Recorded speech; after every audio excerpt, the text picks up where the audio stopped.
գնացեք, ուր եք եթում, ձեր մասին եմ խոսալու։ Գնացեք, լսեք, լավ, կաբինետում կլսեք։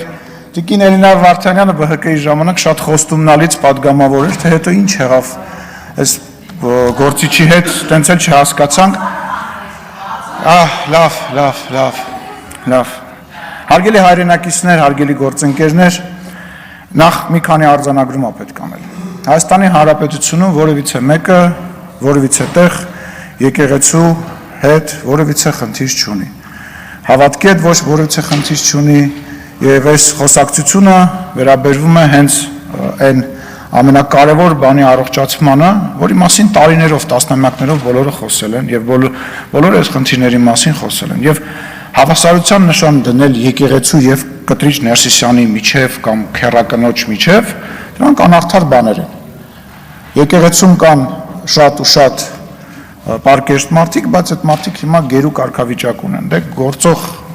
ինչ որ մարդ կա, որը որտեղ ղեկավար է, ոնց են երեկվա միտինգներին տարբեր կազմակերպություններից մարդկանց տանում, այդպես տիպում տանում էին, այդտենց էլ շատ մարդիկ ստիպված պաշտոնի կարգավիճակի բերումով գնում են եւ ներկայացնում են դա որպես եկեղեցու դեմ պայքար։ Եկեղեցու դեմ որևիցե մեկը չի պայքարում, հայ առաքելական Սուրբ եկեղեցին, մեր բոլորի եկեղեցին եւ դրա մեջ կասկած չկա։ Բայց այն մարդիկ, ովքեր որ առատավորում են, պետք է հեռանան եւ ես վստահ եմ, որ իրենք հեռանալու են։ Երեք պարոն Մինասյանը այստեղ ազգային ինքնության մասին էր խոսում եւ ընդհանրապես ազգային բառը շատ է սիրում ինքը, բայց եկեք հասկանանք այդ ազգային այնուամենայնիվ որն է այդ պատկերացումը, իրանց պատկերացումը եւ մեր պատկերացումը։ Մեր պատկերացման մասին մենք շատ ենք խոսել։ Դա ազատ անկախ Հայաստանի Հանրապետությունն է, իրական Հայաստանի Հանրապետությունն է, որով մենք անկախացել ենք եւ որով որ մենք ապրում ենք։ Պարոն Մինասյանի պատկերացումը դա 004 շրջաբերականի ազգային տարբերակն է, հա, գիտեք այդ շրջաբերականի մասին, կաշառակերությունն է,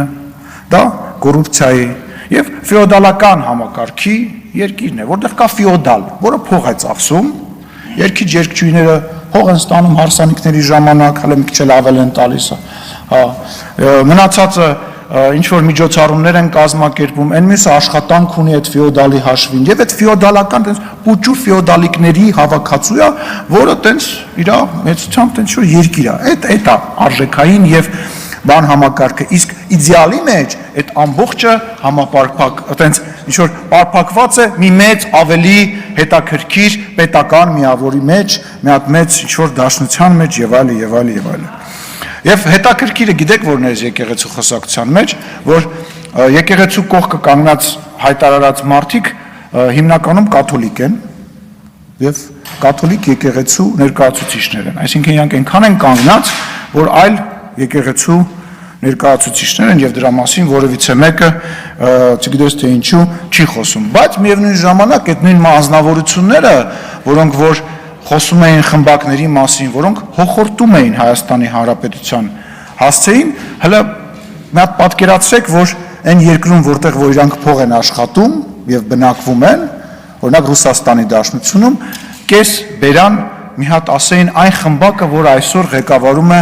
ՌՏՌ, ասեին ինչ կլիներ իրանց հետ։ Ինչ կլիներ իրանց հետ։ Չէ, քանի վարքյան կտևեր, բայց Հայաստանում կարելի է ասել, չէ՞։ Հայաստանում դե ժողովրդավարություն է, Հայաստանում ինչ ուզում ես ասում ես, կարելի է ասել։ Հետո կգան կհավաքվեն դատարանի մոտ եւ այլ։ Պարոն Գեգամ Մանուկյանը բանակից էր խոսում, պարոն Գեգամ Մանուկյանին եւ մեր գործընկերներին, որոնք Ռոբերտ Քոչարյանի եւ Սերժ Սարգսյանի հետ որևիցե կապ ունեն, առաջարկում են բանակ բառը լսելիս ձև անել, որ իրանք դահլիճում չեն։ 2000-ից 2002 թվականին ես ծառայել եմ Հայաստանի Հանրապետության բանակում, այն ժամանակ Ռոբերտ Քոչարյանը Հանրապետության նախագահն էր, Սերժ Սարգսյանը պաշտպանության նախարարն էր, Սերան Օհանյանը առաջին բանակային կորպուսի հրամանատարն էր։ Այսինքն մի հատ ընդհանուր բուկետ էր sense մի հատ լավ։ Ես կարող եմ ժամերով պատմել, թե ինչ էր կատարվում մեր բանակում։ Ինչպես էին մի հատ սրիկա ոչնչություն կար, որ կանգնում էր ճաշարանի դռան առջև եւ ռետինե բանով, մահակով 18 տարեկան երեխաներին, ովքեր որ մտնում էին հաց ուտելու, հարվածում էր։ Ուղղակի էր հարվածում։ Ուղղակի հարվածում էր։ Ուղղակի երեխեք եկել էին հաց ուտելու։ Մի հատ ուրիշ ոչնչություն գիշերը, որս էր կազմակերպում, զորամասը եւ քաղաքը բաժանում էր պուճուրիկ մի տարածք եւ գիշերը որոշ զինվորներ փորձում էին գնային քաղաք, հոկտեմբերյան քաղաք, ուշադրություն, ուտելիք հայթայթելու։ Պատկերացնում եք, ուտելիք հայթայթելու ամենայն պատասխանատվությամբ։ Իսկ այդ սրիկան դուրս էր գալի որսի, մի հատ այնպես ջիպ մեքենա ուներ ու բռնում էր երեխաներին եւ ծեծելով բերում էր։ Իր համար դա զբաղմունք էր, ինքը իր բանը չէր կատարում։ Ինչ էին կերակրում, ինչ էին հագնում։ Այդ շորը, որ հագնում էինք, հանելուց հետո շորը տպված էր վրեքս։ Շորը վրեքներս տպված էր։ Այդ նշ բաները։ Իսկ խմելու ջրի մասին, լողանալու մասին ընդհանրապես չէ։ Ուրա Սերյան Օհանյանը, ուզում եմ հասկանամ, ուրա առաջի բանակային կորպուսի հրամանատարը, ուրա Սերժ Սարգսյանը, պաշտպանության նախարարը, որ մեծ խոսում են, ուր են դրանք, Ռոբերտ Քոչարյանը, որ բերանը ծռելով մեծ խոսում է, ուր են, թող գան ինձ եւ հազարավոր այն զորամասը, որտեղ ծառայել եմ, ու չեպկա է եղել, եւ ամեն 6 ամիսը մեկ երեխեք են եկել գնացել, ուր են այդ դոլարավոր միլիոնատերները, թող գան ինձ պատասխան տար, ինչի են մեր ուտելիքը, ինչի էր բանի մեջ, ամանի մեջ լցնում էին եռացրած ջուր, կտրտած կաղամբ, կներեք որ պատմում են, բայց պետք է շփացնել էսի միլիոնատերների երեսներին, էլի։ Կտրտում էին, լցնում էին կաղամբ, կարտոֆիլ ու կիլկիվ տամատնամ սոուսի, եռացնում էին ու տալիս էին երեխեքին։ Իսկ հաց ստանում էինք 7-ից 10 օրը մեկ, այդ հացը փաթաթում էին թաց շորի մեջ, դուք պատկերացնում եք հացը 7-10 օր փաթաթված, ուր են սրանք, ուր է այդ հայր մեր չիմացող մարդը,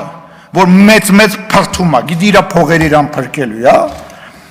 այնքան կարամ պատմեմ, որ կամ Քրիստինե Վարդանյան, պատերազմից 5 րոպե առաջ է պա, այդ ինչ ինֆորմացիա ունես, ինչ պատերազմից 5 րոպե ապարկաս,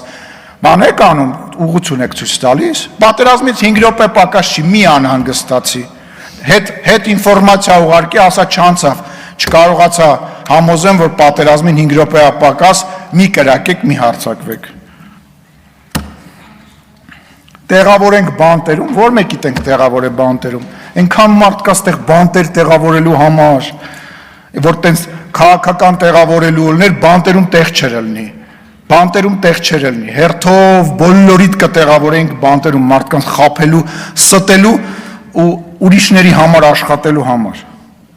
Բաղրամյան գնացեք եւ տեսեք, այդ Բաղրամյանի մասին նոր իմացար, 2 անգամ ստեղ լսում ա եղել, բա ուր է Տիկին Վարդանյան, թե Թագուհի Թովմասյանի պես գնա երեք գնաց նստեց կողքները նկարվեց գնաց տուն։ Մի հատ է դու գնա նստի, նկարվի գնա տուն, ինչ ա եղել, կգաս տեղ հետո ելույթ կունենաս։ Եվ վերջում որպես ազգային ժողովի նախագահ, որպես մարդը, որ պետք է ապահովի ազգային ժողովի բնականոն գործունեությունը, Լևոն Քոչարյանին եւ Իշխան Սաղաթելյանին ասեք թող այնուամենայնիվ վերադառնան դալիճ, իրենց բան չի լինի ստեղ։ Վերջի տարբերակով կանանցով կպաշտպանեք, էլի։ Թող վերադառնան, ամոթ է, նիստերը ավարտվում են։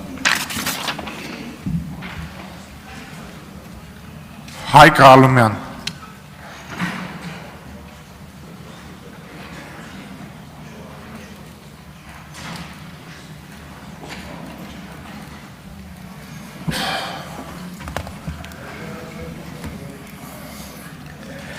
Մեծարգո վարչապետ, ազգային ժողովի մեծարգո նախագահ, հարգելի պատգամավորներ, սիրելի